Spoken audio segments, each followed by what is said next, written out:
Olá pessoal, aqui fala Henrique Tregier, psicanalista, e hoje a conversa é sobre bebês. Vamos falar um pouquinho sobre bebês.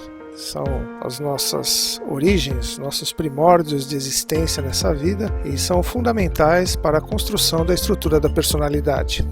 Esse período da infância primária, que vai do nascimento até aproximadamente 3 anos de idade, quando já existe uma linguagem bem definida, é o período de estruturação da personalidade do ser humano. Então vamos lá. O que um bebê realmente pensa? O que um bebê realmente sabe? Nós temos psicanalistas que estudaram a infância, como Melanie Klein, Donald Winnicott, inclusive Freud também afirmou muitas teorias sobre os bebês, e antes disso os bebês eram considerados que não tinham capacidade nem noção de coisa alguma.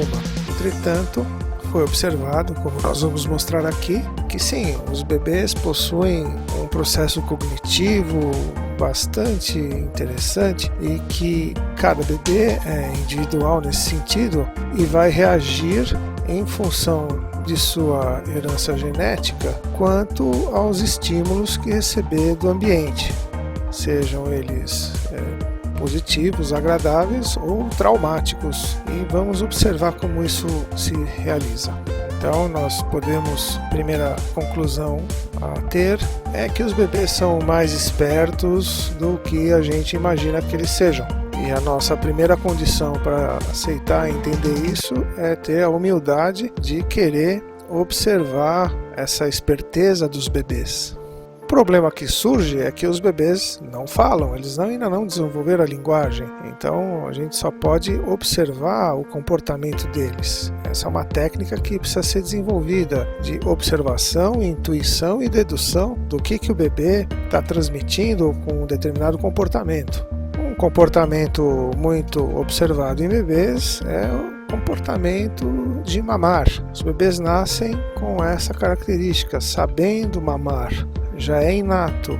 A seleção natural fez isso. Os bebês que nasciam sem essa capacidade morriam e não tinham descendentes. Então, os que sabiam mamar progrediram e tiveram descendentes, e é por isso que os mamíferos nascem sabendo mamar. Esse comportamento é interessante para a gente observar, porque demonstra uma capacidade cognitiva do bebê. O que a gente pode aprender observando o bebê mamando, ou mesmo chupando uma chupeta? O que a gente pode aprender com essa observação?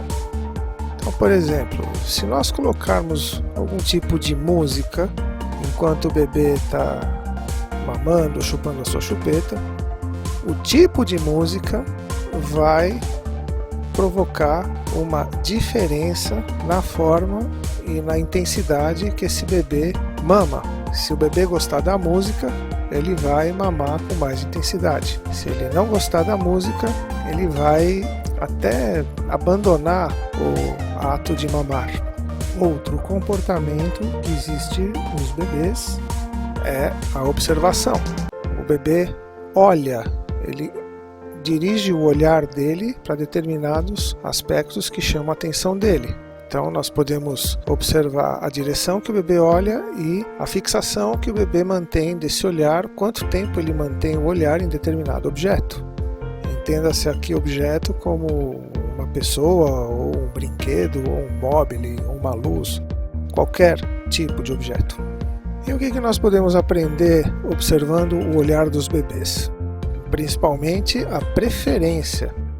O que um bebê olha mais, é algo que ele gosta mais. Óbvio, né? Mas se a gente não prestar atenção nisso, a gente vai achar que ele está só simplesmente mexendo os olhos. E na verdade não é bem isso. Ele está adquirindo conhecimento a respeito do objeto que ele está interessado. Por exemplo, a gente pode colocar uma foto de um cachorro, uma foto de um gato e um bebê para ver qual que ele gosta mais. É uma forma dele transmitir uma mensagem para a gente. Algo interessante também é colocar a foto de uma pessoa de boa aparência e a foto de um rosto distorcido, uma máscara de algum bicho feio, e o bebê vai olhar preferencialmente para o rosto de boa aparência. Isso é comprovado em estudos de laboratório, a gente vê que acontece isso. Outro comportamento que nós podemos observar nos bebês é o comportamento de tédio e de surpresa. Para a gente desenvolver o tédio no bebê é só manter repetido o estímulo. Então, se eu colocar uma foto de um objeto inicialmente brilhante, vermelho, ele vai olhar uma vez, vai olhar a segunda vez, na terceira vez ele já não vai mais prestar muita atenção. Isso foi muito bem estudado pelo Winnicott com o jogo da espátula, onde ele deixava uma espátula de metal brilhante, uma espátula de observar, de abaixar a língua para observar a laringe das crianças, e o bebê pegava a espátula e jogava no chão. O Winnicott recolhia a espátula, o bebê a segunda vez jogava a espátula no chão, na terceira, quarta vez o bebê já perdia o interesse pela espátula. Ou seja, a gente observa o comportamento de tédio, e esse é um fato observável e que o bebê busca sempre estímulos novos. Quando a gente vai mostrar uma coisa diferente, então, em vez da espátula, mostra agora uma bolinha vermelha. A gente vai ver que o bebê dirige o olhar com mais atenção por mais tempo. Se ele vê que isso é realmente diferente, se não é algo que ele já está acostumado, ele vai buscar olhar isso por mais tempo. E o que nós podemos aprender disso é um jeito de observar o que o bebê considera diferente, o que ele acha que é novo, o quanto ele acha isso estimulante. É uma medida interessante para nós mantermos os bebês espertos do ponto de vista de atenção. Um exemplo prático: se eu quero saber se um bebê é daltônico, eu mostro um pano verde para o bebê. Uma vez, mostro de novo outra vez, terceira vez, quarta vez, ele vai ter o comportamento de tédio nesse sentido. Aí eu mostro um pano vermelho. Se ele não se estimular, talvez possa ser um indício de daltonismo. Mas se ele olhar e ficar com um comportamento de surpresa com o pano vermelho, criar atenção para o pano vermelho, é porque ele enxerga as cores. É um teste muito prático e simples de fazer. Outro aspecto observado nos bebês é a sensação de permanência e de pertinência. Então, o bebê precisa ter a sua existência assegurada no aspecto de permanência e pertinência. Quando muitas pessoas tomam conta de um bebê, ele acaba perdendo esse referencial. E isso causa para ele muito espanto. O tempo todo ele se surpreende, se troca o cuidador. Porque mesmo que todos tenham bom trato e aparência agradável e voz mansa com esse bebê, o toque é diferente. E isso acaba sendo um processo de falha na formação da sua pertinência ao mundo.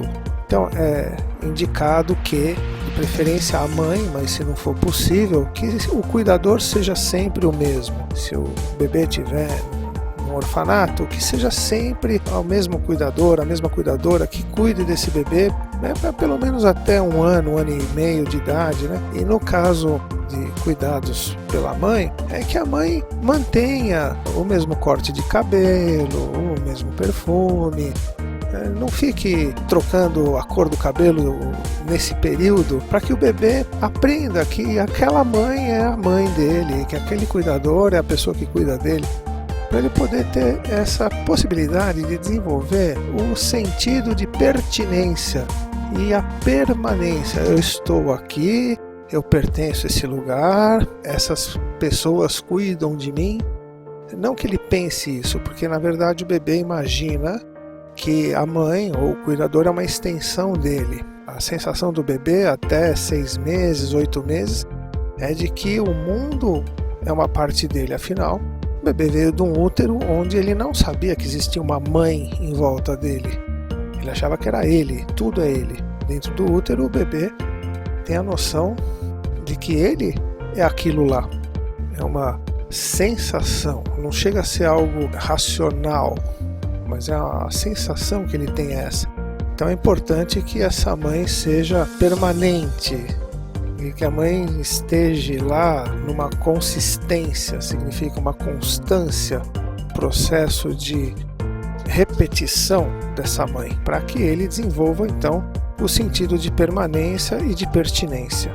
Então esse é um breve resumo sobre cuidados com bebês e sobre o que os bebês sabem, o que nós podemos aprender a respeito dos bebês observando seus comportamentos. Essas são as contribuições que a psicanálise pode trazer e esperamos que você tenha gostado e volte sempre para novos vídeos, se inscreva no nosso canal e acompanhe as novas publicações. Muito obrigado e até a próxima.